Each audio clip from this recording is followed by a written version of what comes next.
avisó que iba a ser a las 5:30 la clase. Por eso que creo Bueno, que no hay muchos compañeros tampoco. sí, es que les comento que tuve un contratiempo y estoy dándoselos desde acá donde estaba en la reunión, porque realmente no alcanzo a llegar a mi casa y estar a tiempo a las 5:30. Entonces, los vamos a esperar, les vamos a dar un chance, yo le voy a avisar al doctor, y si ustedes me apoyan y tienen algún grupo, que les puedan decir a sus compañeros que se conecten para dar inicio y terminar lo más pronto posible para no alargar la clase. Porfa, si me apoya con eso, doctora. Vaya, vaya, está bien, ahorita les aviso.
Empezando la mayoría, este, decirles que dicen que asustan en esta unidad, así que si ven algo raro o escuchan algo raro, es posiblemente por eso.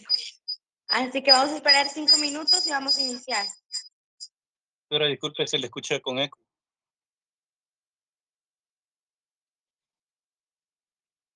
¿Y ahora? Ahora está bien. Ok.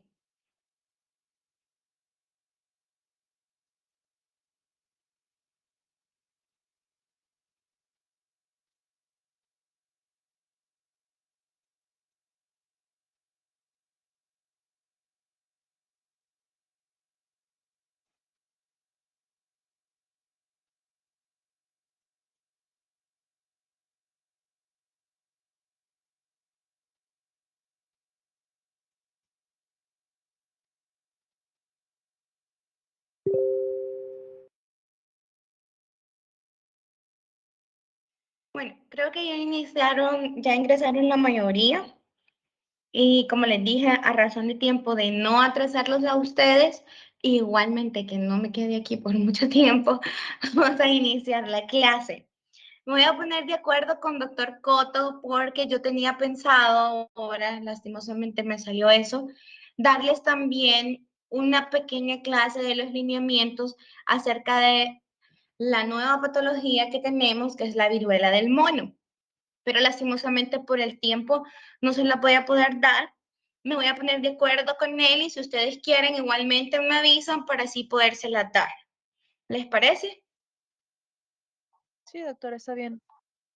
Ok, iniciamos. El tema para hoy son las enfermedades no transmisibles priorizadas. Es uno de los programas bastante grandes que tenemos nosotros en el ministerio. Es uno de los programas que también ustedes se van a encontrar y los van a trabajar. Cuando ustedes estén en el caso de su servicio social y sean médicos coordinadores en un caso de alguna unidad básica, lo van a trabajar aún más que en las unidades intermedias. Sin embargo, he tratado de resumirles, obviamente dejarles claro antes que ustedes me van a poder decir y cuestionar en cierta manera que Harrison dice otra cosa, que Washington nos dice otra cosa. Entonces, decirles que nosotros lo que les presento ahora es lo que se basa el Ministerio de Salud, son los lineamientos que nosotros tenemos y son con lo que nosotros en el primer nivel trabajamos, es lo que nosotros nos guía para poder dar la atención a los pacientes. Y se dejan de ver aquí al paciente como solo lo voy a ver una vez y ya no le voy a dar seguimiento, sino que el objetivo principal es llevar una secuencia del paciente y no solamente esa secuencia, sino que también ayudarle a que este paciente no nos desarrolle otra enfermedad o reducir al mínimo las complicaciones. Y lo que les explicaba, me dicen por favor si pasa, sí, vean. ¿En qué se basa la pasa. Gracias. ¿En qué se basa la clase?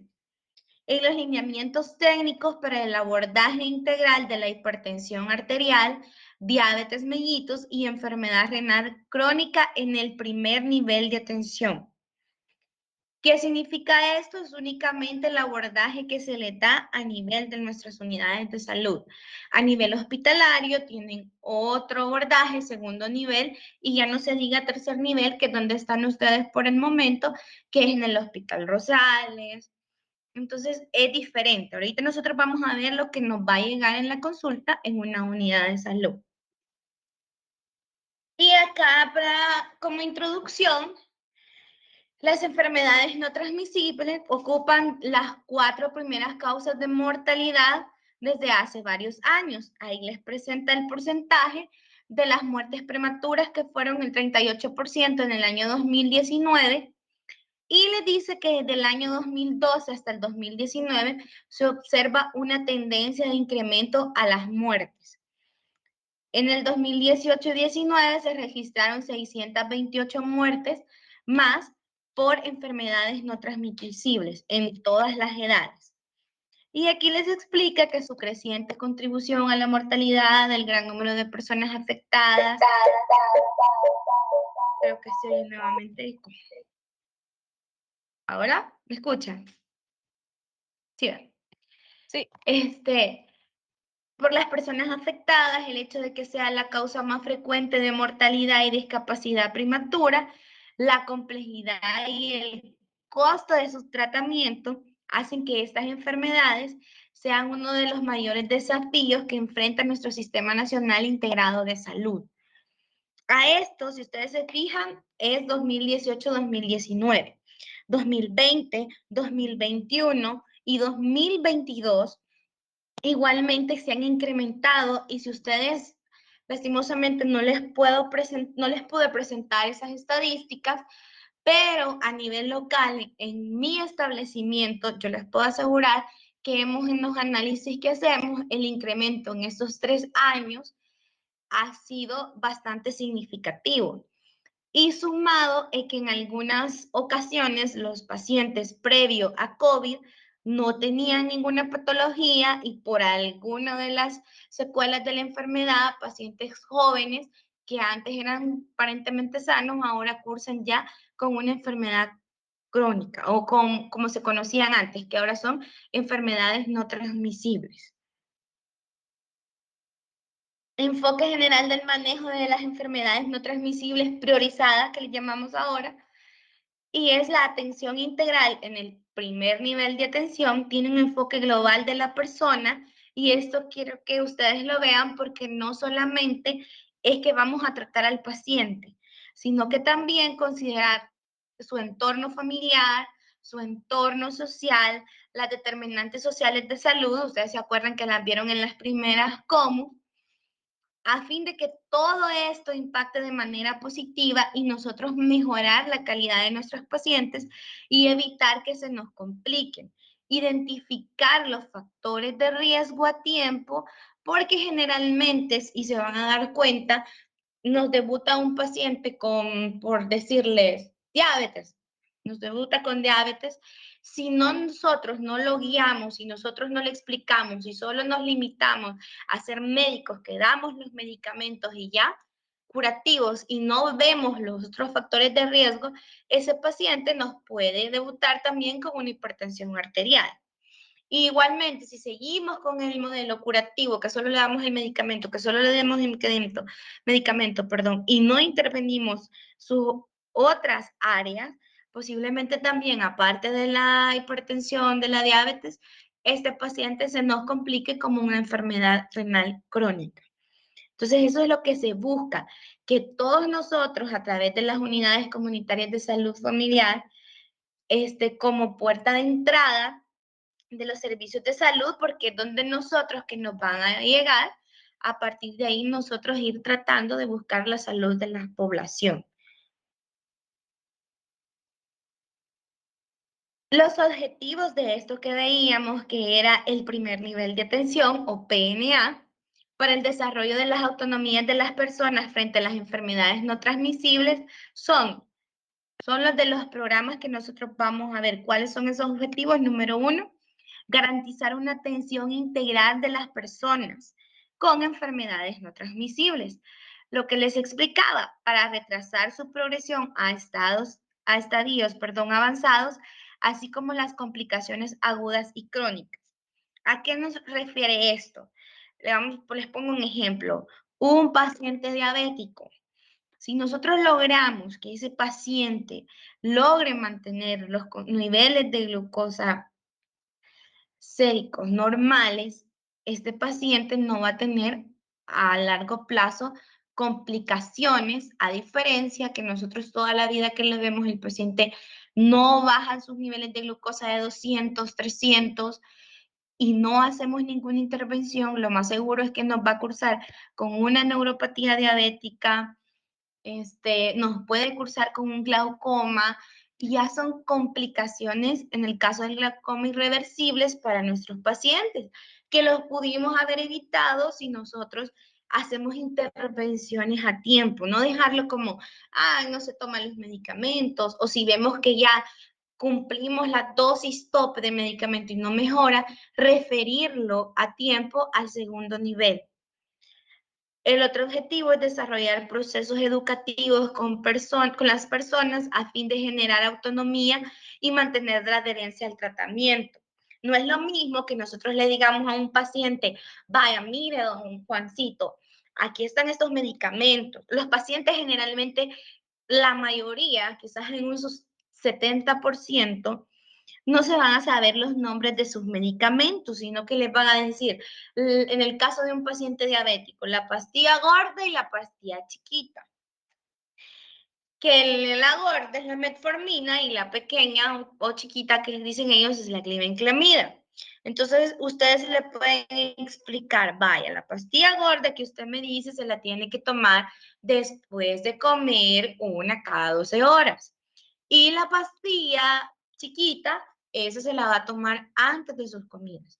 Pero ¿qué es lo que pasa? Si nosotros no logramos que nuestros pacientes conozcan cómo se tomen sus medicamentos, les va a pasar que ustedes se las dejan una cada día, por decirlo, son una cada 12 horas. Y el paciente no se la va a tomar así, se la va a tomar, va a desayunar y posiblemente 2 horas después se las va a tomar si nosotros no les explicamos. ¿Y qué pasa? Solo le dejamos, vaya, le deje sus medicamentos del azúcar, don Juancito, vaya a farmacia. Y Nuestra Señora de Farmacia le va a dar, vaya, le dejó una cada 12 horas y le dejó una cada 12 horas de esta pequeña. Y se va. Y en ningún momento este paciente logra entender cómo se va a tomar sus medicamentos. Entonces, otra de las cosas que también es otro programa que va en las enfermedades no transmisibles, que ese es otro tema y es otro lineamiento, es que estos pacientes, si logran estar controlados, entran en un programa que se llama receta repetitiva.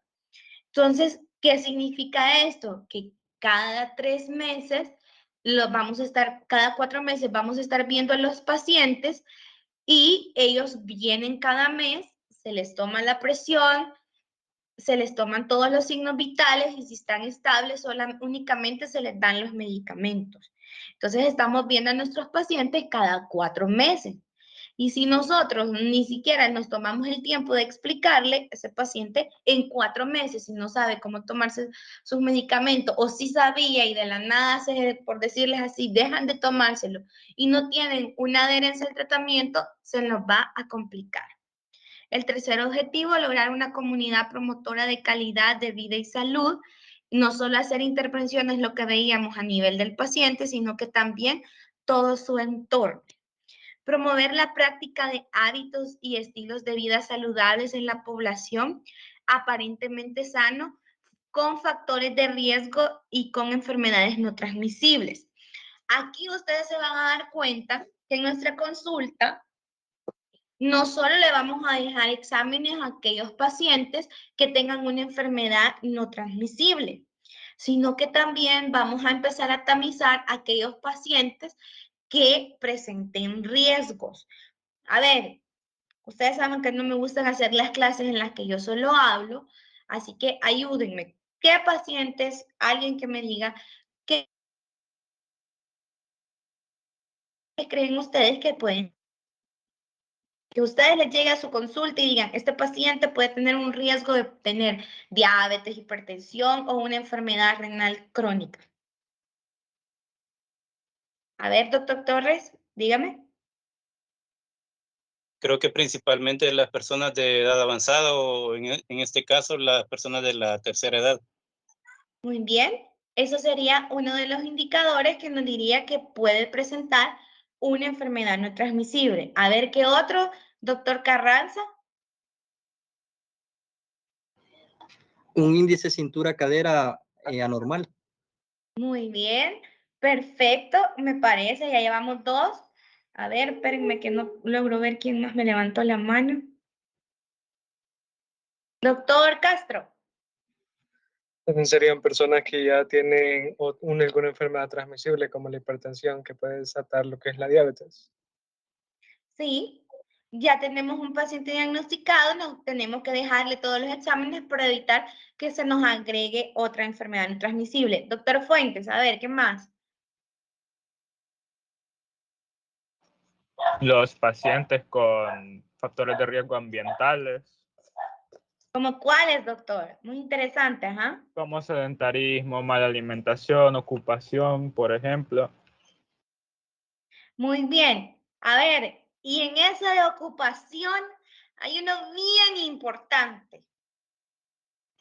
Agricultura. Muy bien, la agricultura, ese es uno de los más importantes. Doctora Mireya, levantó la mano, dígame. Los antecedentes familiares, doctora. Muy bien, los antecedentes familiares son muy importantes. A ver, otros me levantaron la mano, pero la bajaron, no sé por qué. Ya no pude ver quiénes eran. A ver, doctora Guardado. Sería también el estilo de vida, como hábitos alimenticios, hábitos de sueño. Muy bien, perfecto. A ver, ¿alguien más? ¿Nadie? Doctora Rodríguez, dígame. Sí, doctora, también el hecho de que vaya, si vemos entrar a una pacientita embarazada, sabemos que vamos a tener también exposición en ella a nuevos cambios. Entre ellos puede que ella desarrolle hipertensión durante el embarazo y también la diabetes, aunque sea solamente en ese lapso de embarazo, pero aún así siento que sería también uno de lo que podríamos observar. No, doctora, y hay uno bien importante que ustedes tienen que tomar siempre en cuenta. El antecedente de un trastorno hipertensivo del embarazo, o sea, una preeclampsia, me predispone en algún momento a las pacientes desarrollen hipertensión o enfermedad renal, solo con tener ese antecedente en el embarazo. Así que es importante también eso. Doctora Salazar, dígame.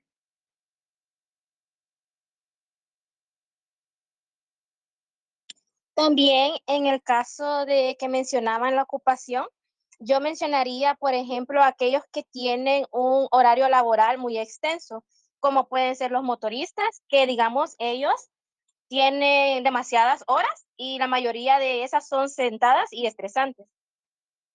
Muy bien. Y agregándole a lo que dijo la doctora Salazar, hay un factor bien importante en el caso de los motoristas, que cuando ellos andan en El Salvador, claramente está, la mayoría de unidades del transporte colectivo no tienen aire acondicionado. La mayoría, aunque últimamente hay algunas que sí, pero en su mayoría no. Y se exponen a altas temperaturas dentro del bus o en el momento que están esperando meta o por decir, y en ocasiones no consumen suficiente agua y eso también los predispone a una enfermedad renal. Como bien dijeron ustedes, hay múltiples factores de riesgo y es ahí donde ustedes a través de una historia clínica buena van a identificarlos y van a poder así hacer algún movimiento en los estilos de vida del paciente o tamizarlo y eso nos va a ayudar a identificar a tiempo una enfermedad no transmisible. Son múltiples los factores, todos los que ustedes han dicho, también se agregan, por decirles lo que decía la doctora Mireia, que es bien importante y si los unimos y nos llega un paciente, por decirle, nos llega una consulta, un paciente de 36 años, con un índice de masa de 39, 40, y le vemos acantosis nígricas y le preguntamos que en su familia hay antecedentes familiares de hipertensión o diabetes y nos dice ese paciente, toda mi familia, doctora, es diabética, mis papás, mi mamá falleció de diabetes. Entonces, este paciente nos está gritando, aunque no nos llegue a consultar, doctores, específicamente por eso, o sea, el paciente, por decirlo, nos puede ir a consultar por una ira o por decirles a veces el motivo de consulta es por alguna ronchita que les ha salido en el cuerpo.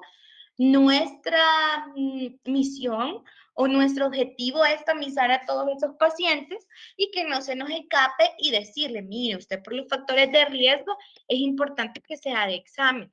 Y ahí entra nosotros la educación como médicos. Porque si ustedes les pregunto cuánto cobran en los exámenes privados, o sea, por 5 exámenes que les hagan están costando unos $30 y ustedes le van a explicar, aquí se lo vamos a tomar, le vamos a dar la respuesta para ver cómo está. A ver, sigamos entonces. Y aquí está, modificar los factores de riesgo comportamentales y no comportamentales como parte del abordaje integral para la prevención de las enfermedades no transmisibles. ¿A qué se refiere con eso?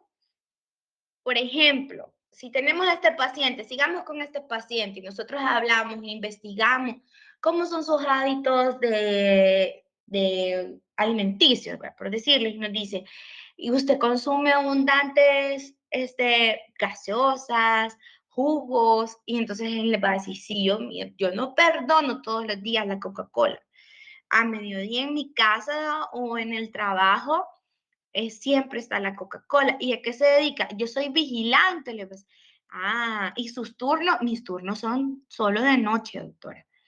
Y para mantenerme despierto, me tomo un AMP o un Red Bull, porque si no, yo no aguanto, doctor. Entonces, ahí nosotros podemos empezar a hacer intervenciones, o sea, en caso de esos factores de riesgo que nos pueden hacer que nuestro paciente en un futuro, si no es que ya tenga una enfermedad no transmisible.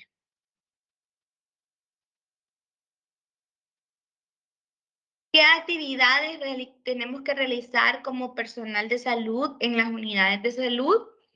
Conformar un comité multidisciplinario por medio de acta. ¿Quiénes son los encargados de gestionar y coordinar las actividades de las enfermedades no transmisibles priorizadas según los recursos humanos disponibles? ¿A qué se refiere con eso? Vaya, en mi caso, en mi unidad de salud, yo voy a decir, vaya, este doctor, esta enfermera, el encargado de farmacia, son los encargados del Comité Multidisciplinario de las Enfermedades No Transmisibles Priorizadas. Y ellos son los que van a hacer los automonitoreos, los que van a estar pendientes, si hay alguna actividad del programa, porque en ocasiones se nos dan la toma de muestras de exámenes a nivel hospitalario, que no son los que nosotros ofertamos normalmente, o por ejemplo, si hay otra actividad por el Día Internacional de la Hipertensión, son los encargados de organizar todo y estar al pendiente de nuestros pacientes. La búsqueda activa y tamizaje de personas con factores de riesgo, que es lo que hablábamos. Si nosotros, aunque no nos llegue la consulta, por eso nosotros debemos identificar a estos pacientes y así poder dejarle los exámenes y buscar si tienen o no tienen o disminuir el riesgo de presentar una enfermedad no transmisible. Implementar el sistema de registro nominal de personas con factores de riesgo y enfermedades no transmisibles priorizadas. Vaya, aquí en los niveles locales, cuando ustedes vengan, se van a dar cuenta, o no sé si ya va a cambiar, pero actualmente nosotros llevamos un anexo 8 y un anexo 7.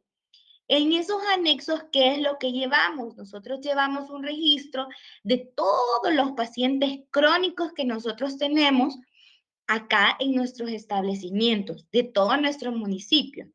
Por darles un ejemplo, yo en mi municipio de San Cristóbal, con una población aproximadamente de 7,000 personas, tengo a 400, un ejemplo, 400 pacientes crónicos. Entonces, yo en mi registro tengo 400 pacientes con enfermedades no transmisibles priorizadas y llevo ahí cuando le dejen los exámenes, los resultados de esos exámenes, la presión que les encontré, presión arterial que les encontré, frecuencia cardíaca, el IMC, y ahí voy llevando un control de todos ellos. Y en el otro anexo, llevo todos los pacientes que he tamizado y que tienen algún factor de riesgo. Todo paciente arriba de 35 años que presente factores de riesgo como antecedentes familiares de diabetes, hipertensión, enfermedad renal crónica, IMC, arriba de 35. Quiero ver qué otros factores de exposición a agroquímicos. Esos son factores que nosotros tenemos, esos pacientes los vamos a tamizar y los vamos a estar llevando en control. O sea, no nos vamos a hacer una vez los exámenes y nos vamos a olvidar de ellos. Por eso hay que implementar ese sistema de registro nominal.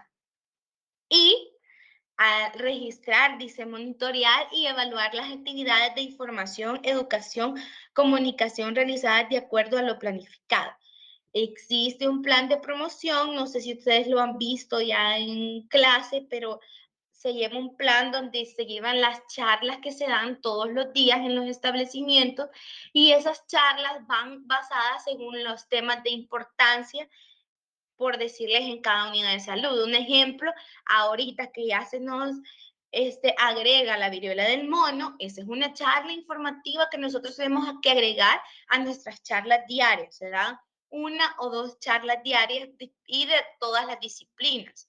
Por ejemplo, de COVID siempre se dan, de la campaña de vacunación que les comentaba que estamos ahorita también se dan, y van dependiendo los días. Entonces también las enfermedades no transmisibles priorizadas tienen un espacio en ese plan de promoción.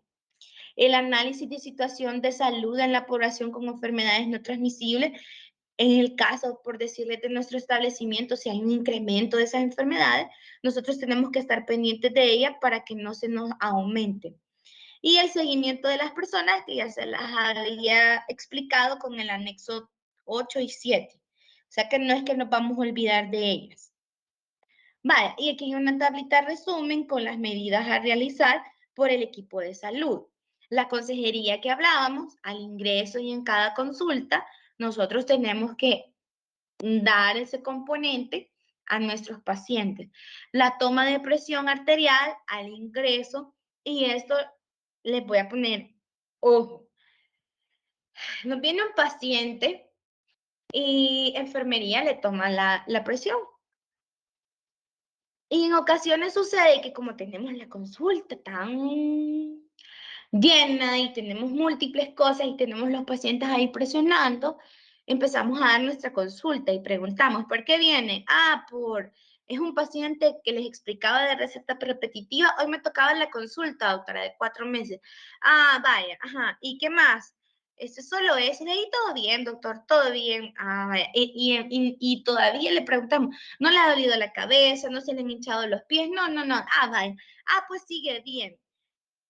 Y venimos, ya aquí están sus recetas, son las de 4 meses, la veo en tal fecha, niña Lilian, y vaya a traer sus medicamentos. ¿Cada cuánto les dije que les están viendo a los pacientes?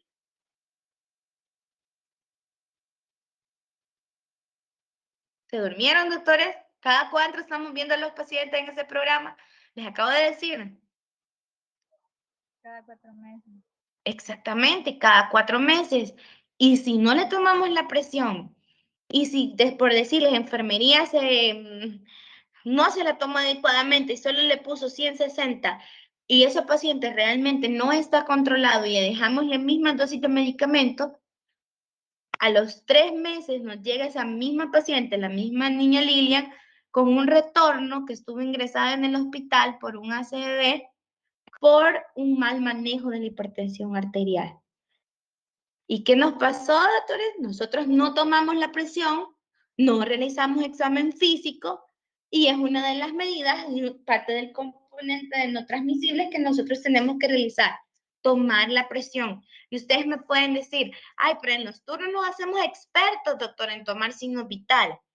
Pues aquí tampoco podemos olvidarnos de ese componente y de solo conformarnos con una presión que alguien más ha tomado y solo darle los medicamentos al paciente en su consulta integral de 4 meses, sino que tenemos que examinar y buscar alguna complicación. La medición de la circunferencia de la cintura, y eso se relaciona con el índice de masa corporal. Esto es importante que no lo olviden en el caso de los diabéticos, y es buscar las lesiones en los pies. ¿Por qué creen que es importante?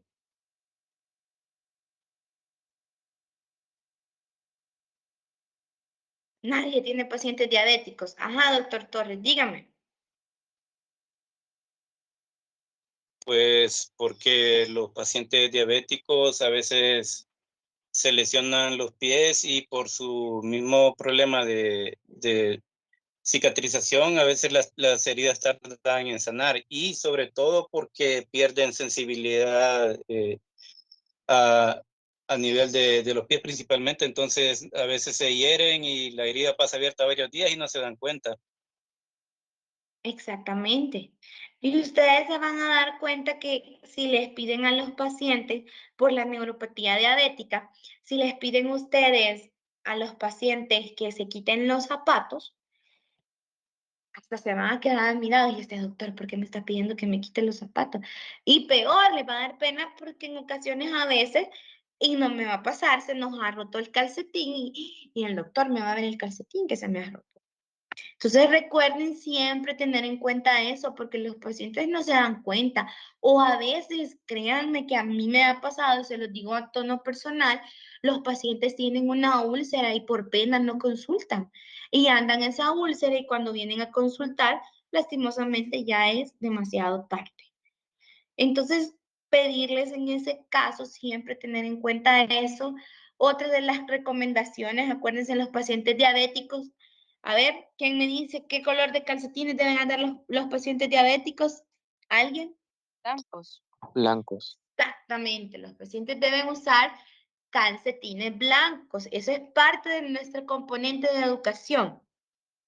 Prescripción y seguimiento de ejercicio como medicina. Ese es otro programa también, doctores. Yo creo que esta clase puede durar hasta 5 horas si les explicara todo lo que lleva inmerso el programa de enfermedades crónicas no transmisibles priorizadas, porque la medicina como ejercicio, hasta tenemos una hojita, hay recursos capacitados porque se está tratando de implementar eso en los pacientes que lo ameriten. ¿Vean? No le vamos a decir a un paciente de 90 años, haga ejercicio y explicarlo, sino que es una evaluación que se hace.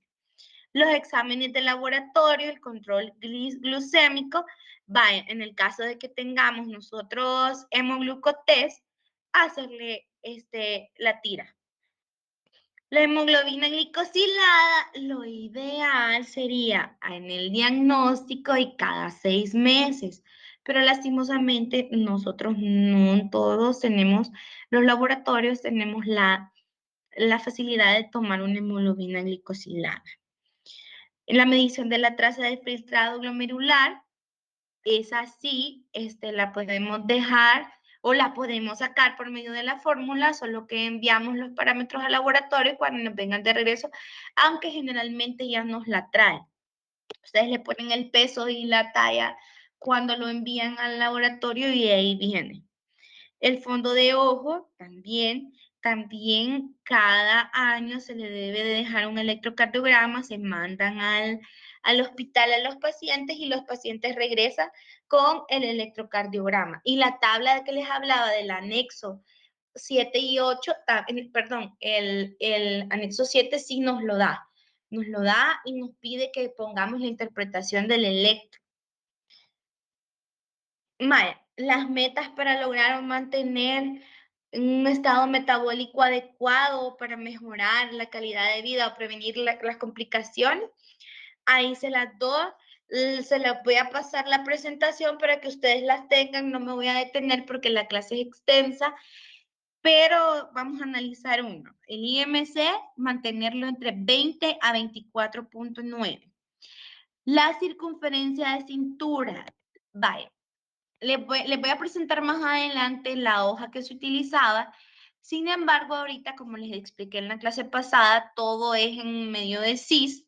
Esa hoja se ha pasado, es la misma hoja que se ha hecho en electrónica, en el CIS, y siempre les va a pedir que le midan la circunferencia abdominal o de cintura al paciente. Entonces, si ustedes no le ponen el valor, el sistema no les va a dar pase. ¿Por qué? Porque el objetivo es que en hombres tiene que ser menor de 102 centímetros y en las mujeres menor a 88 centímetros. Y ahí les ponen los valores, se los dejo para que ustedes les revisen y abajo ustedes pueden ver,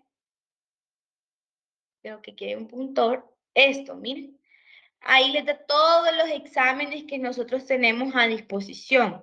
La creatinina, glucemia en ayunas, esta sí solo la tiene hospital, igual que la hemoglobina glicosilada, hemograma sí tenemos, ácido úrico también, colesterol total, colesterol HDL, colesterol LDL, triglicéridos, examen general de orina, índice albumina creatinina, tipeo sanguíneo, pruebas de VIH si las tenemos a disposición y al igual que el electrocardiograma. Entonces, si se fijan, con solo estos exámenes que le dijimos, miren, la creatinina, la glucosa en ayunas, ácido úrico, triglicérido, colesterol, el examen de orina y también el otro que nos viene es el nitrógeno ureico, con solo estos exámenes que le dejemos a nuestros pacientes, nos da un perfil de cómo está él. ¿Cuáles son los medicamentos antihipertensivos y otros que tenemos a nuestra disposición en el Sistema Nacional Integrado de Salud para las enfermedades no transmisibles priorizadas? Ahí lo ven, los inhibidores de las enzimas convertidoras de angiotensina. Esto ustedes como lo tienen más fresco que yo me puedan dar hasta una clase de los receptores y cómo ayuda. Pero ahí nosotros tenemos a disposición cuáles son lo que tenemos, que es el enalapril.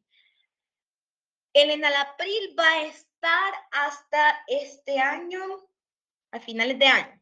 De ahí ya hay un nuevo memo. ¿Se acuerdan de la clase que les decía? Yo les di esa clase a ustedes donde les explicaba que a veces hay fármacos que nos lo cambian, ya sea por uno mejor. ¿Se acuerdan que les expliqué que la ranitidina la habían quitado del listado de medicamentos y que ahora en ese momento no teníamos el que nos iba a sustituir, pero ahora tenemos omeprazol? Ahora en el enalapril ya la van a quitar y a partir del otro año tenemos la lisopronil, si no me equivoco. Esa es la nueva que nosotros tenemos, que es mejor que el enalapril.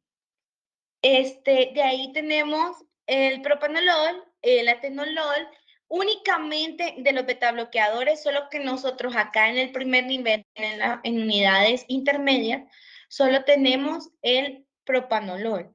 Atenolol y carvedilol son ya sea de manejo hospitalario o las unidades especializadas que tienen medicina interna.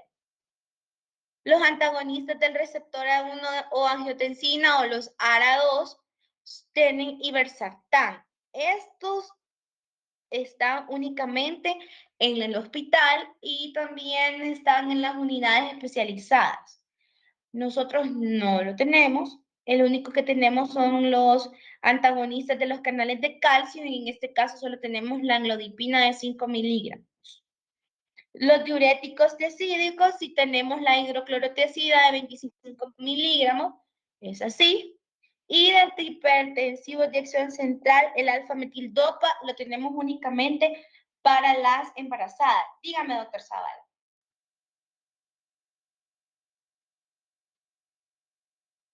Doctor, ¿tiene la mano levantada?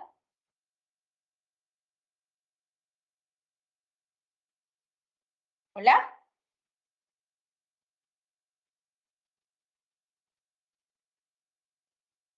¿Me escuchan? Sí.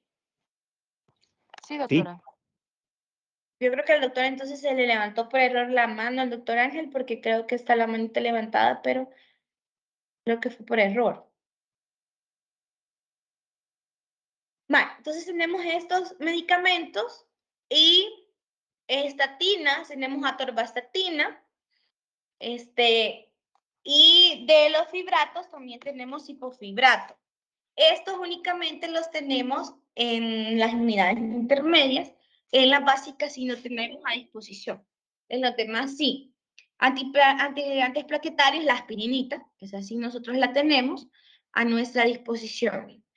Esos medicamentos por el momento, grábenselos, a excepción del enalapril, que como les dije, a partir del otro año ya entra la lisinopril, se llama.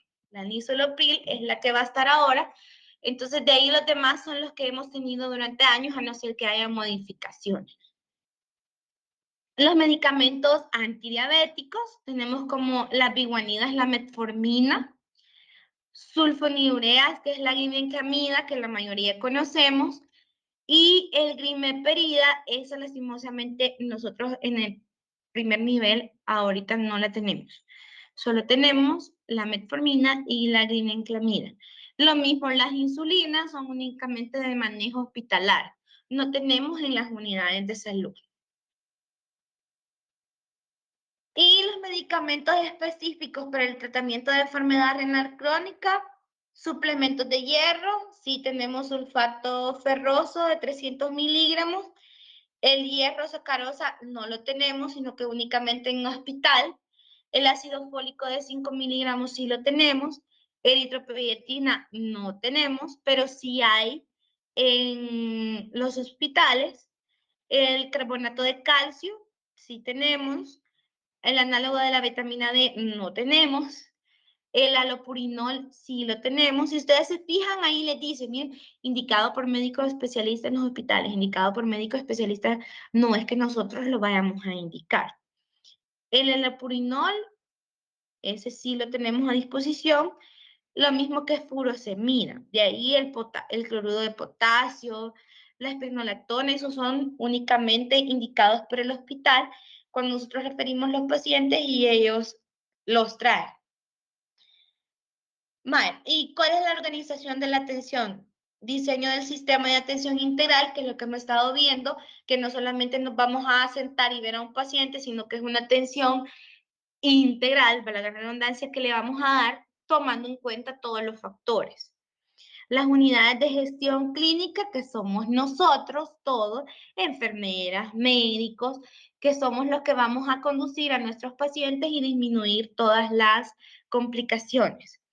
El apoyo en la toma de decisiones, que nosotros vamos a ayudar a los pacientes a que ellos logren cuidarse, tener conciencia de sus patologías.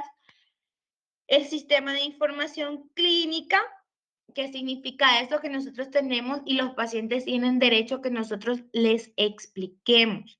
Les demos las respuestas de sus exámenes. Yo creo que a ninguno de ustedes les gustaría que les tomen los exámenes y lleguen a la consulta y el doctor les diga, ¿están bien los exámenes?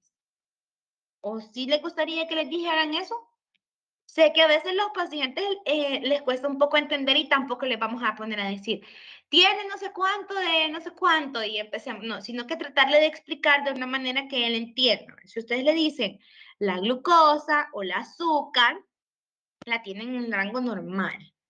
Los triglicéridos y el colesterol los tienen mal y explicarles qué significa cuando están alterados. Porque hay algunos pacientes que no nos entienden y pueden entender otra cosa. La organización de grupos de autoayuda, ¿se acuerdan que veíamos la vez pasada en las fichas del adulto mayor que nos preguntaba si estaba en el club de adultos mayores o en los grupos de autoayuda o los clubes, que en este caso son también de las enfermedades no transmisibles priorizadas? Estos son los grupos de autoayuda donde nosotros tenemos que hacer una reunión y tocar temas que ayuden a disminuir las complicaciones. Y la participación comunitaria, lo ideal sería hacer jornadas donde concientizamos a las personas, las patologías y qué es cómo podemos ayudar a nuestros miembros de la comunidad que padecen de ellas. La detección de personas con enfermedades no transmisibles, que estamos viendo acá según el lineamiento, diabetes mellitus, hipertensión y enfermedad renal crónica. Se debe tomar en cuenta para realizar tamizaje en lo siguiente. Todo paciente con hipertensión arterial, diabetes y enfermedad cardiovascular conocida también debe tamizarse para enfermedad renal crónica. Es lo que nos explicaba cuando les pregunté los 3 factores de riesgo. El doctor, todo paciente que tenga una enfermedad crónica o una enfermedad no transmisible priorizada, debemos tamizarlo buscando otra enfermedad agregada. Trabajador agrícola o con exposición directa a plaguicidas, siempre tenemos que tamizar. Lastimosamente en nuestro país hay mucha insuficiencia renal con los agricultores, son pacientitos que no utilizan equipo de protección y creo que más de ustedes alguna vez han tenido contacto con alguno. Aún lastimosamente hay jóvenes que están padeciendo de enfermedad renal crónica por el uso excesivo o la exposición, excesiva a agroquímicos o plaguicidas. Las personas que consumen de forma prolongada medicamentos nefrotóxicos. Vaya, hay alguien que me ayude con eso, que me lo explique. Eso es bien común en nuestro país. ¿Qué se refiere con eso? ¿Por qué vamos a tamizar a esas personas?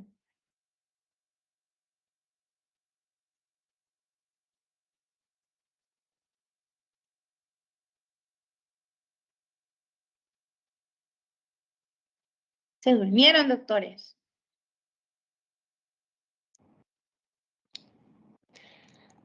Con nombre y apellido, doctora. No hay problema. Vamos a ver. Doctora ¿puede Brenda repetir Natalia la Alvarado. pregunta? Vale. ¿Por qué creen ustedes? Quiero que me expliquen, que me traduzcan esta parte, porque es muy común en nuestro país. Las personas que consumen de forma prolongada medicamentos nefrotóxicos. Y aquí cabal, miren, les he puesto el ejemplo claro. Los AINES. Hay que tamizarlos para enfermedad renal crónica.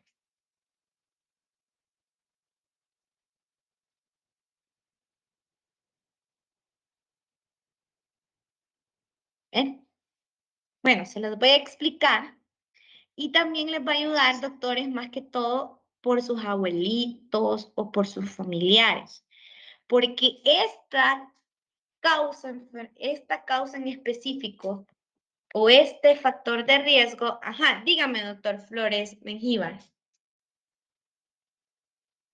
Yo la verdad creería que es porque la mayoría de personas que no consultan tienden a medicarse, o sea, a automedicarse y normalmente se ocupan medicamentos que son del grupo de los AINES, antipiréticos, analgésicos, antiinflamatorios como el ibuprofeno, el acetaminofén, tal vez. Muy bien, gracias, doctor. Agradezco por su participación y sí, está completamente en lo cierto. Y a veces nosotros como médicos desestimamos o olvidamos investigar esta parte. ¿Y por qué se los digo de sus abuelitos o de algún tío? Porque más de ustedes alguna vez han escuchado, o no sus familiares, sino que algún paciente que les dice, es que yo fui a la farmacia y el de la farmacia me dio este medicamento que es buenísimo para el dolor. Y comúnmente es el Artribión, o si no, solo el diclofenac, o otros nombres comerciales como, no estoy haciendo que propaganda, claro, de medicamentos, el Cataflán, o ahora que se ha hecho famoso el Enantium. Entonces, esto me lo ha dado el de la farmacia y es muy bueno. Y tenemos un paciente de 56 años, agricultor, que tiene muchas continuas artralgias en sus rodillas. Entonces él pasa con muchos dolores, entonces no va a consultar, va a la farmacia, en la farmacia le empezaron a dar acetaminofén, no se le quitó, volvió a ir a la farmacia y el de la farmacia, mire, dicen que este es bueno, le dio el Artribión, después le dio unas inyecciones que eran de diclofenac, luego fue donde otra farmacia le dio el Enantium, que es el ketorolaco, y para no aburrir, los doctores terminó en el mercado y el del mercado le dio otras pastillas que son buenísimas, que lleva diclofenac y ibuprofeno, y le dijo que esas le iban a quitar el dolor.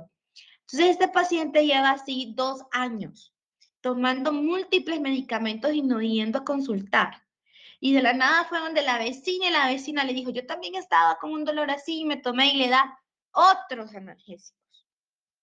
Entonces, estos pacientes, y no me van a dejar mentir ustedes, tienen una polifarmacia de analgésicos. Ya han probado el diclofenac, el ibuprofeno, el ketorolaco, el ketoprofeno, ¿qué? El sinfín de AINES, meloxicam, y por periodos largos y no con dosis indicadas por un médico. Entonces ellos hay que tamizarlos. A los pacientes que no lleguen porque digan que tienen dolores de larga evolución, siempre tenemos que preguntarle, ¿y qué medicamentos han tomado? Ustedes se van a sorprender y hasta se quedan con la boca abierta de todo lo que esa pobre estómago ha soportado, pero con tal de mejorar el dolor, han tomado esos medicamentos. Y aún a nuestros abuelitos a veces, en mi caso personal, mi abuela me dice, me dejaron esta medicina, el de la farmacia. Y yo, no, no pueden tomar esos medicamentos por la edad y diferentes factores de riesgo. La pielonefritis recurrente, al menos 3 infecciones al año, independiente del género, edad, si tenemos un paciente que nos llega con infecciones, con leucos, más de 100 en ego, con proteínas, con sangre oculta, ese paciente lo más seguro es que tiene que tener algo más. Uropatía obstructiva, pacientes con litiasis renal, ¡adiós! Sigamos. Uropatía obstructiva, tamizar para enfermedad renal crónica. Cuando nos venga con los pacientes con síndromes prostáticos también, aquellos pacientes que por decirles, nos llegan a consultar porque tienen problemas en la próstata, a veces nos hacen enfermedades renales. Mujeres embarazadas con enfermedades no transmisibles, lo que decía la doctora, y ellas tienen factores que tengan factores de riesgo para desarrollar una enfermedad renal crónica. Todo paciente con un cuadro sugestivo de diabetes mellitus, enfermedad renal crónica o hipertensión, también nosotros debemos de tamizar. A ver, y tamizar otra vez desde la consulta de alto riesgo reproductivo. ¿Va? Ese es otro de los programas que también, aquí es donde lo bonito del primer nivel es que todos los programas al final se unen. Aquí, si ustedes se fijan, esto de tamizar lo podemos unir con la clase de la semana pasada, que es lo que decía el doctor Torres, que son nuestros pacientes adultos mayores. Ellos son pacientes que los debemos tamizar para que descartar que tengan una enfermedad no transmisible. Y lo mismo, vean, las mujeres, si nosotros las vemos en la clínica de alto riesgo reproductivo, que es otro de los programas que lo vimos, no, con ustedes no lo hemos visto, sino que con sexto, pero lo van a ver en el transcurso. Este es otro de los programas del ministerio y también debemos de tamizar a nuestras mujeres con riesgo reproductivo y ver si no tienen una enfermedad no transmisible. Corremos porque el tiempo ya se nos está acabando. Lo mismo, vean, tamizar uno de los siguientes factores, edad 40 años o más, edad de 30 años o más con antecedentes familiares de diabetes, hipertensión, enfermedad crónica, edad de 30 años o más con obesidad, antecedentes de personal de parto macrosómico o diabetes gestacional, lo que les explicaba antes, los antecedentes de ovario poliquístico en mujeres de 30 años o más. Generalmente estas pacientes nos presentan con obesidad, acantosis nígricas, amenorrea. Ustedes le hacen las pruebas de embarazo y salen negativas. Es una paciente que nos tiene mucho riesgo de padecer alguna enfermedad no transmisible. Antecedente personal, lo que les explicaba de un trastorno hipertensivo del embarazo como preeclampsia, eclampsia.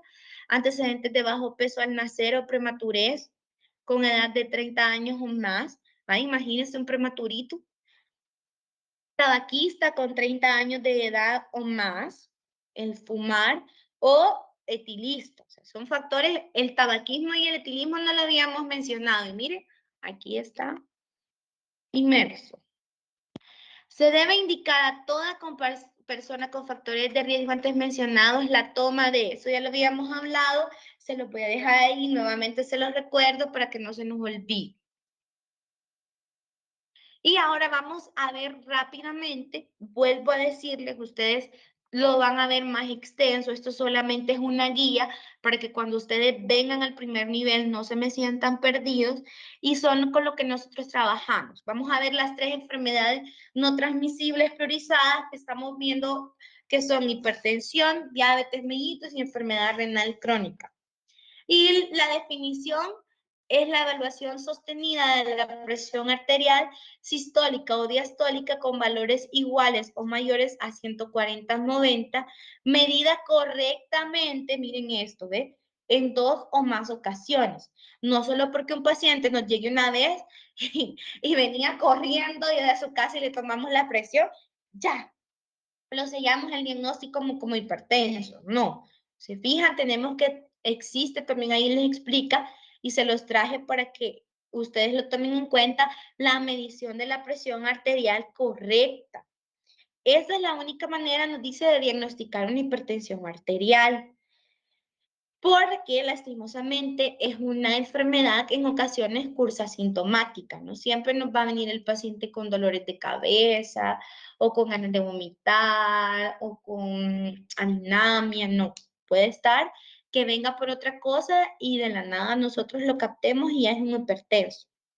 Y aquí dice, se debe medir la presión durante las consultas de rutina en el establecimiento de salud a todo paciente que venga mayor de 10 años, se le toma la presión. O sea, no es que porque ya venga seguido no se lo vamos a tomar, no, o no venga por eso no se lo vamos a tomar. Los signos vitales siempre van.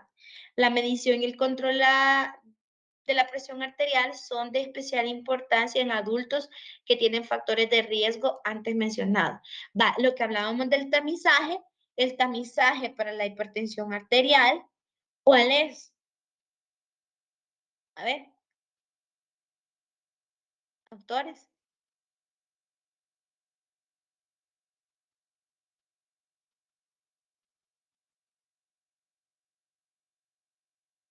¿No sería la toma de presión con el tensiómetro? Perfecto, doctor. Esa es la respuesta correcta. El tamizaje para la hipertensión arterial es la toma de la presión, porque ningún otro examen clínico, perdón, ningún otro examen de laboratorio nos va a decir este paciente es hipertenso. Con la simple toma de la presión, ese es el tamizaje para hipertensión arterial. Y aquí les pongo esta figurita, la técnica de la toma de presión arterial, apoyar la espalda, no estar conversando, pedirle al paciente que guarde silencio, apoyar el brazo a la altura del corazón, generalmente se pone una silla a la par de un escritorio, colocar el manguito en el brazo sin ropa, pidámosle al paciente que por favor se retire la camisa, o a veces hay pacientes que traen una camisa y que intentan, en el caso de la pacientes femeninas, ese es el problema porque te dan una camisa y no le vamos a decir quítese la camisa. Entonces, esa es una de las mala técnica que no la podemos evitar, o no ser que nos llevemos al paciente a otro lugar, o nosotros como médicos en la consulta, como la vamos a corroborar, ahí sí le podemos decir, mire, necesito que se quite la camisa para examinarla, y le damos la batita, no la vamos a tener así. Usar el tamaño de manguito adecuado, y esto es importante en las pacientes gorditas, no los pacientes, no le vamos a poner un tensiómetro que no le dé y le damos y hasta se abre. Entonces tenemos que tener, generalmente las unidades de salud tienen en las intermedias más que todo, bueno, todas tenemos tensiómetro. Apoyar los pies, no cruzar las piernas, tener la vejiga vacía. ¿Por qué es importante tener la vejiga vacía? Más que todo esto es en las embarazadas, doctores. Porque a veces con las ganas de ir al baño en las embarazadas, si tienen ganas de ir al baño, les puede dar un falso positivo de una preeclampsia porque se tiende a elevar porque la paciente está con las ganas de ir al baño. Entonces, si a ustedes en algún momento les sale, por ejemplo, 140, 90 en una embarazada, tómense el tiempo de preguntarle, ¿tienen ganas de hacer pipí? Sí, le va a decir, vaya a hacer pipí y espérese 5 minutos. De ahí le tomamos la presión y la presión está normal. Está aumentada porque tenía ganas de ir al baño. Y apoyar la espalda. Se los dejo ahí, lo revisan.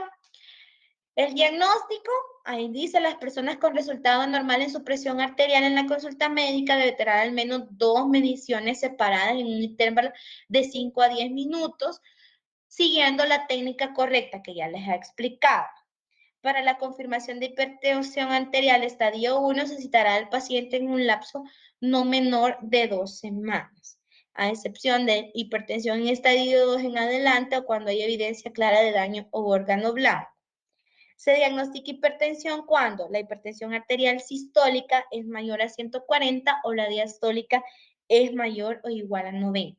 Les voy a dejar de tarea, me lo hacen llegar con el doctor Zavala o con doctor Coto, ustedes deciden, los estadios de la hipertensión arterial según el lineamiento. ¿Hoy? Eso se los dejo, o sea, no por molestarlos, sino que para que ustedes lo tomen en cuenta, porque es importante que lo sepan. Y aquí tenemos los valores de presión arterial, cómo se considera normal, cómo se considera alta. Y ahí está la tarea que les había dejado, así que lo voy a pasar y ya no se la voy a decir, porque si no, no lo van a investigar. Vaya. Y la etología, la clasificación en la etología, ustedes van a ver aquí que el 90% de los casos es una hipertensión primaria. Es de origen genético o lo que veíamos contribuyeron muchos factores de riesgo como la obesidad, el sedentarismo, el consumo excesivo de alcohol, el tabaquismo, el exceso de lo que explicaban ustedes de trabajos estresantes o no dormir, podría ser en algún momento. Y aquí los 10% de los casos que es secundaria, y aquí ustedes ven, se debe generalmente a malformaciones arteriales renales o de la aorta, problemas hormonales. Ustedes van a sospechar de una hipertensión secundaria cuando sean niños o jóvenes. Y aquí les dice que es curable en la mayoría de casos una vez resuelto el problema que los originó. Por ejemplo, si identificamos las malformaciones arteriales, mejora la presión arterial. Su inicio es antes de los 20 años de edad o después de los 50. Y aquí la presencia de un daño orgánico tiene más chance de tener una presencia de daño orgánico a mayor presión arterial, como la retinopatía grado 2, la enfermedad renal crónica, las cardiomegalias, las hipertrofias de los ventrículos izquierdos. O sea, cuando tengamos una hipertensión arterial secundaria van a ver que son pacientes que se nos tienden a complicar. El tratamiento farmacológico también se los voy a dejar porque eso es algo que ustedes lo van a ir viendo, o ya lo vieron en fármaco, y es lo que nosotros tenemos a disposición. Riesgo cardiovascular bajo, sin diabetes, ni enfermedad renal crónica, ningún daño. Tenemos la enalapril, la amlodipina, la hidroclorotiazida, y ustedes ahí les he dejado para que valoren los esquemas que le van a dar, porque la clase no es de fármacos, sino que solo se los presento para que ustedes puedan ver el manejo que les vamos a dar a estos pacientes. Acá también nos hablaba que nosotros valoramos el riesgo según criterio clínico si queremos dejarle ácido acetilsalicílico o la aspirinita. Pero ahí depende, nosotros tenemos que ir valorando. Vale, terminamos con la hipertensión, ahora vamos con la diabetes. La diabetes mellitus se define como el estado de hiperglicemia crónica producido por numerosos factores, entre ellos ambientales, genéticos, que generalmente van de la mano, no solo por uno, y cuyos trastornos pueden deberse a la falta de producción de la insulina o un mal funcionamiento. El hiperinsulinismo con resistencia periférica. Este desequilibrio origina anormalidades en el metabolismo de los carbohidratos, proteínas y lípidos. Y aquí viene la clasificación.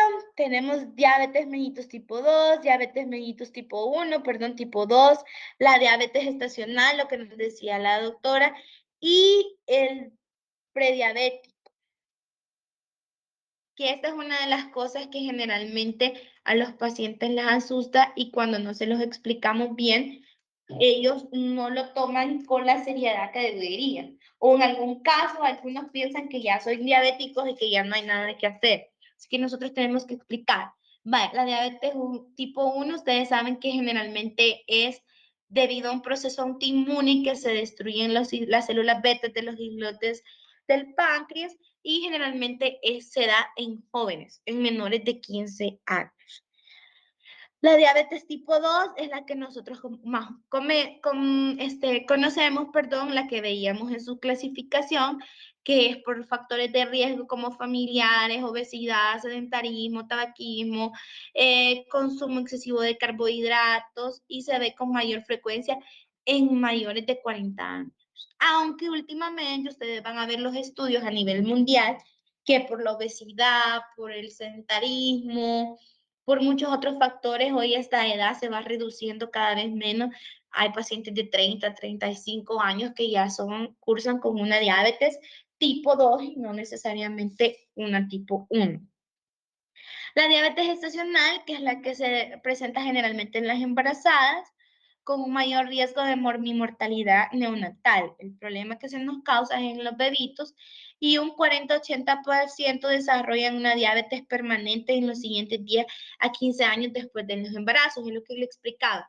Solo por el hecho que después del embarazo ya disminuyen sus niveles de glucosa, no quiere decir que esta paciente en 10 o 15 años no nos vuelva a cursar o debutar con una diabetes mellitus.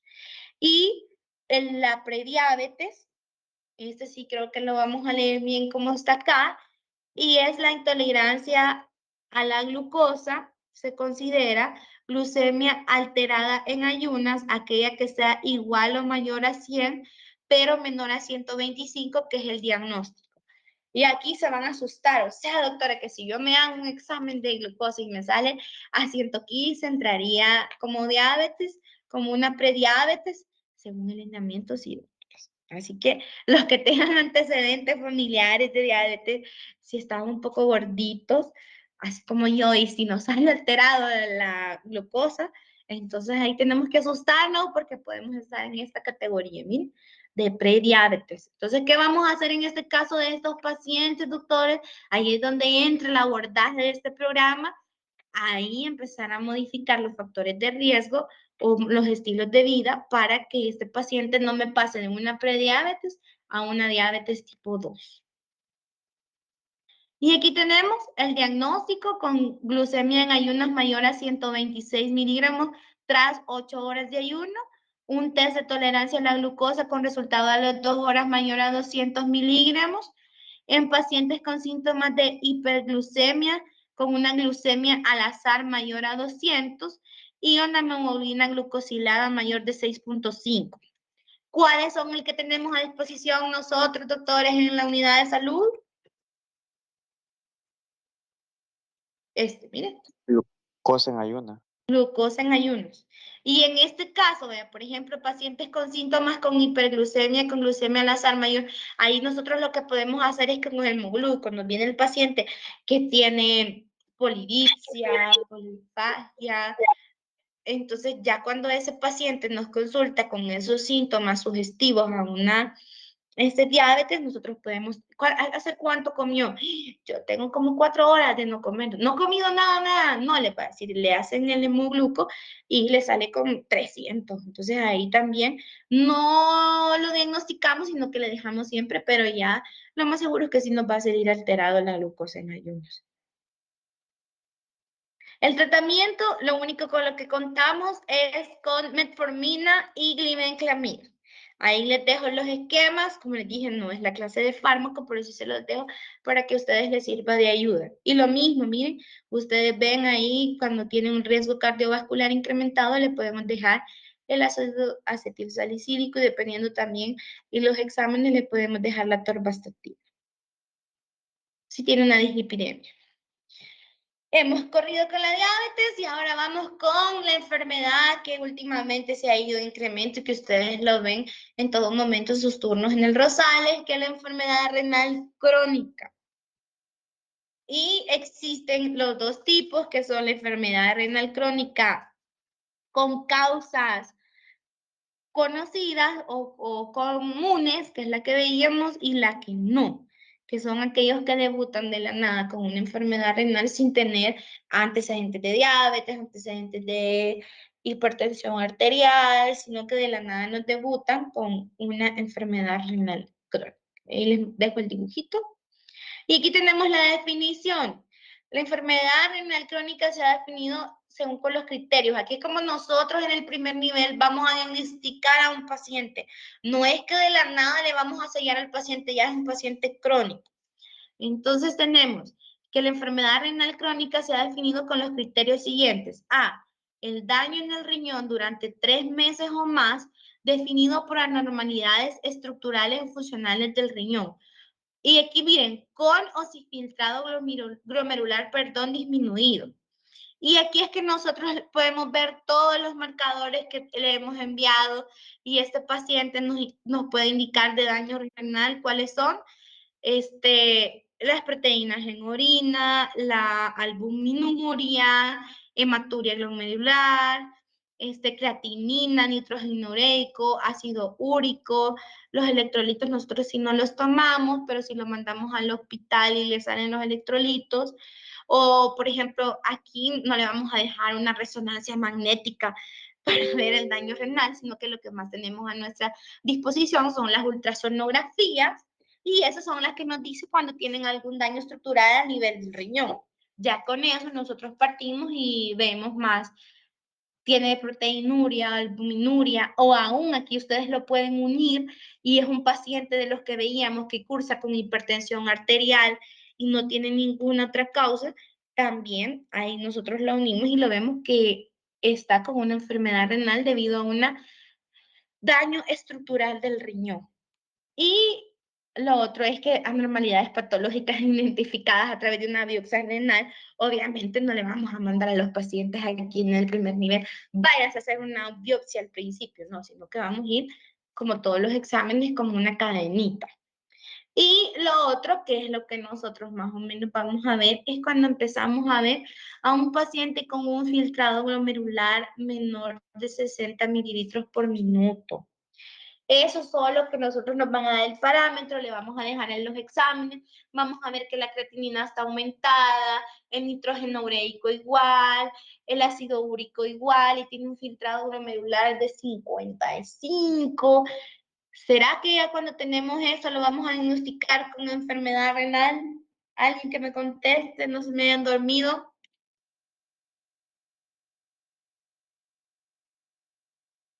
Si nos llega un paciente, se los voy a presentar y con uno que me conteste.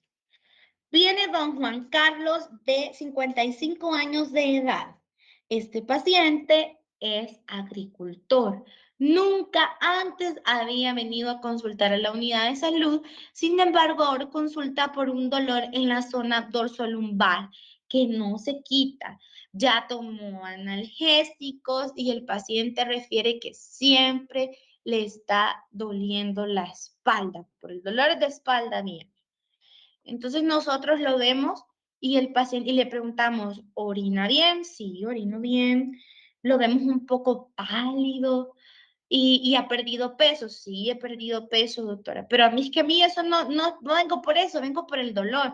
Ah, mal. Le voy a dejar unos exámenes. Cuando nos regresan los exámenes, encontramos alterado una creatinina de 2.5, un nitrógeno, no, un ácido úrico, digamos, de 12, casi 15, digamos, y un filtrado glomerular de 55 ml por minuto. ¿Qué vamos a hacer, doctores? ¿Lo diagnosticamos con enfermedad renal crónica, sí o no? Alguien que me conteste. Sí, doctora, porque ahí ya está bien estadio 3A. ¿Seguro que lo diagnosticamos de un solo? No, quizás Durante 3 meses. ¿Quién me levantó ¿Quién me dijo 3 meses? Levántame la mano. Yo, Diana Rodríguez. Ok, doctora Rodríguez, muy bien. No lo diagnosticamos de un solo.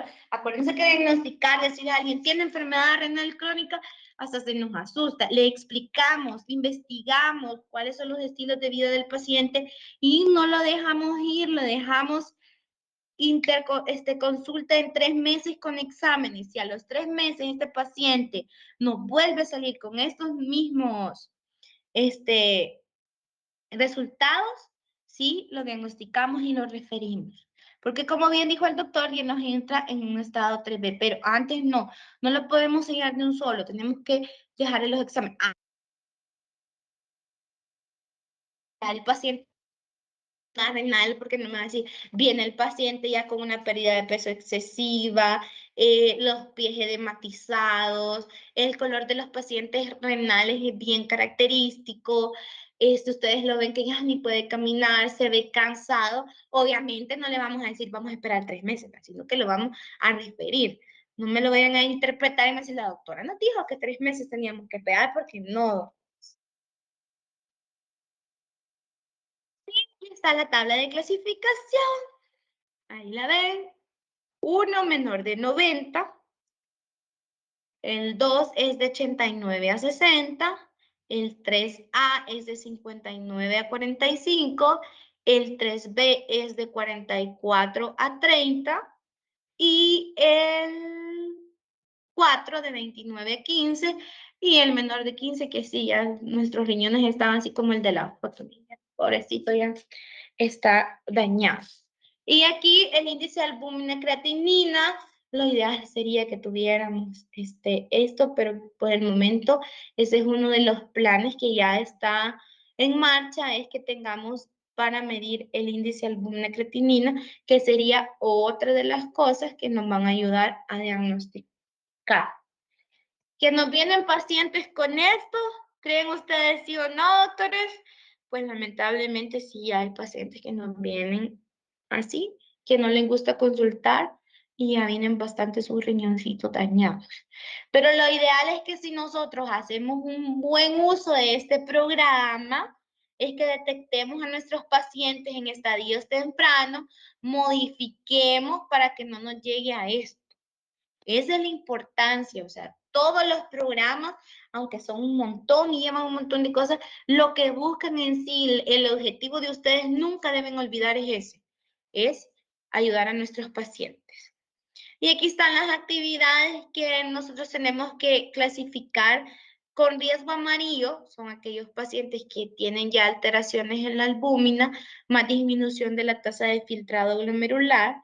Y aquí les dice cuáles son los que vamos a hacer en las unidades básicas. La consulta médica anual, control de la presión, de la glucemia, el IMC, la tasa de filtrado glomerular, cambios en el estilo de vida, cuando nosotros empecemos a ver que va disminuyendo ese filtrado glomerular, para reducir, miren, la progresión de la enfermedad renal crónica. Evitar medicamentos nefrotóxicos, depresión de volumen sin una adecuada reposición de líquidos. Y aquí les pone, miren, sudoración profusa, lo que hablábamos de los que manejan en las unidades de transporte colectivo, o aquellos que andan con exposición al sol y no se hidratan adecuadamente, también eso impide. Eliminar el consumo de tabaco, incorporación a grupos de autoayuda o el club de crónicos que les explicaba, la prescripción de ejercicio, salud mental y seguimiento nutricional. Eso es lo que ustedes van a hacer en las básicas. ¿Sí?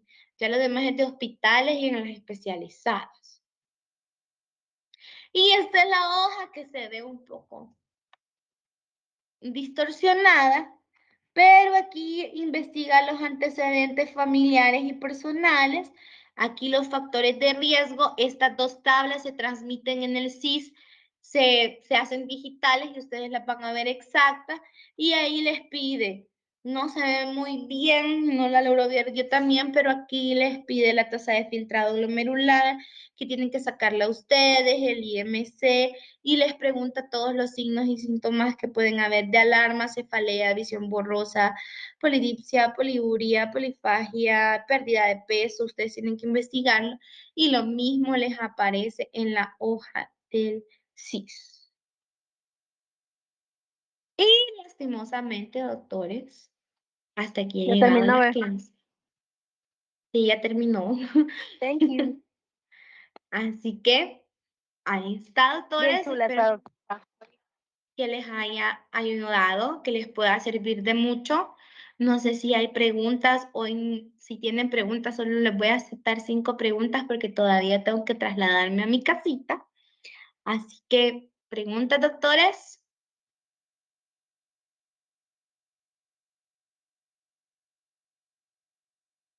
¿Será que quedó todo claro? Como el agua, tal vez, ¿no? Bien, doctora, gracias. Bueno, sí. Efectivamente, pues la espera, sabemos que las múltiples ocupaciones, lamentablemente el nivel administrativo tiene una gran demanda de tiempo en el ministerio y gracias por el tiempo y el esfuerzo hecho para poder entregar este tema. Creo que con esto cerramos la unidad de enfermedades crónicas y nada más y resta.